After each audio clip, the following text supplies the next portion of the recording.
Guys, welcome back dito sa ating vlog. So, nandito tayo ngayon sa loob ng banyo kasi yung alaga ko sa akin tumabi, hindi ko pwedeng buhayin yung ilaw.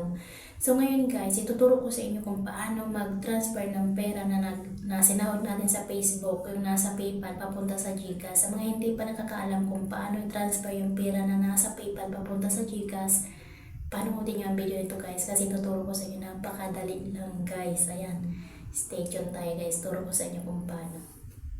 Ganito lang guys yung gagawin ninyo. Punta kayo sa inyong GCash account, i-login nyo ang inyong GCash account, pasok nyo ang password, at pagkatapos guys, punta kayo sa cash in.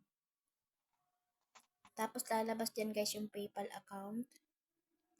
Ayan, i-press nyo lang guys kung magkano yung amount na gusto nyo i-transfer sa inyong GCash account. At ayan na guys, okay na. Sana nasundan nyo yung ating video. Ayun guys, tapos na natin i-transfer yung pera na nasa PayPal papunta sa ating GCash account. Pero make sure nyo lang na nakalink yung inyong GCash account sa inyong PayPal account para hindi kayo magkaroon ng problema. So yun lang guys, thank you for watching. Sana nakatulong ang video na ito sa inyo.